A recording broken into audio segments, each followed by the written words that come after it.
Bismillahirrahmanirrahim, salam alaikum wa rahmatullahi ta'ala wa barakatuh et bienvenue dans un nouvel épisode de l'Islam répond. Alors il paraît que les musulmans font de la maltraitance animale et je dis ça au moment où j'ai mon chat qui est juste derrière moi. C'est totalement aberrant, c'est totalement faux, c'est totalement ubuesque que les musulmans feraient de la maltraitance animale.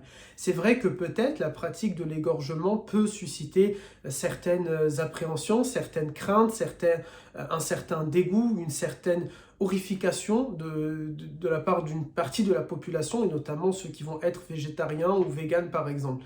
Certes, mais cette pratique-là, on ne va pas s'en cacher, on ne va pas l'effacer, elle existe en islam et c'est ce qui fait que notre viande va être considérée comme étant halal, et c'est ce qui fait d'ailleurs que la communauté juive peut manger de manière cachère.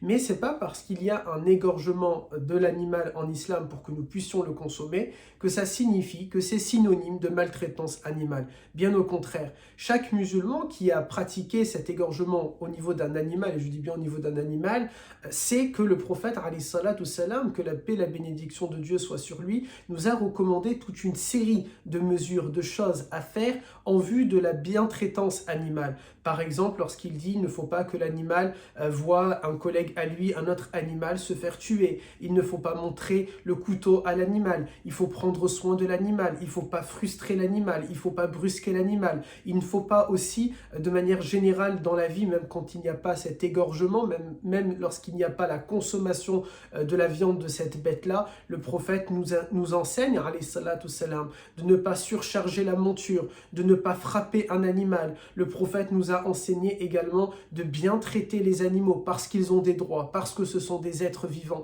parce que ce sont des créatures, parce que ce sont des croyants. Et à notre sens, l'animal adore Allah Azza wa Jal. Il prie à sa manière, une manière qui peut nous échapper. Les animaux sont respectés en islam. Certains d'entre eux ont leur place, par exemple, au paradis. Certains d'entre eux sont considérés comme étant nobles en islam. Il y a également des histoires intimes de prophètes avec leurs animaux de compagnie. C'est par exemple ce prophète Salih qui pleure lorsqu'il perd sa chamelle, mais le prophète aussi, sallallahu alayhi wa sallam, lorsqu'il va rendre visite à un jeune compagnon adolescent, enfant même certains nous disent, qui a perdu son oiseau de compagnie, un animal de compagnie, et le prophète se rend avec les plus grands compagnons pour lui souhaiter les condoléances, pour lui dire toutes ses condoléances. L'animal est respecté en islam. C'est cette histoire très connue par la communauté musulmane de cette femme qui a maltraité un chat et que le prophète lui a considéré que malheureusement pour elle, sa destination, sa place serait l'enfer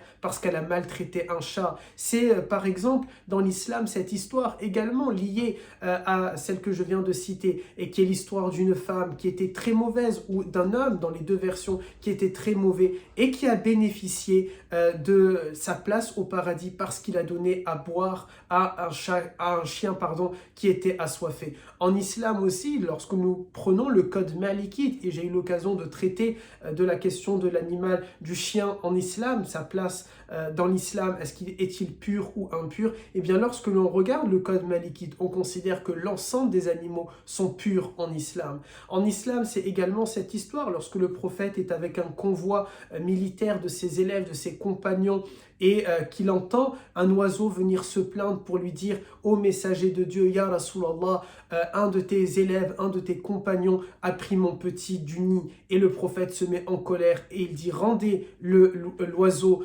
à sa mère, rendez ce petit à sa mère. » Donc il y a énormément de cas de figure ainsi. Et puis Allah Azza wa Jal a honoré aussi les animaux avec plusieurs sourates qui portent le nom soit d'insectes, soit d'animaux. Nous avons Al-An'am, les bestiaux. Nous avons sourate An-Naml, les fourmis. Nous avons sourate Al-Fil avec l'éléphant. Il y a énormément de sourates qui vont dans ce sens-là. Il y a aussi beaucoup d'histoires qui ont attrait aux animaux. Et puis sur ces jolis mots concernant le fait que non, l'islam ne maltraite pas les animaux, c'est un signe peut-être de Dieu qui m'envoie ouvrir la porte à mon chat qui est en train de gratter depuis tout à l'heure pour que je lui ouvre la porte du bureau. Barakallahu fikum et salam alaikum wa rahmatullahi wa barakatuh.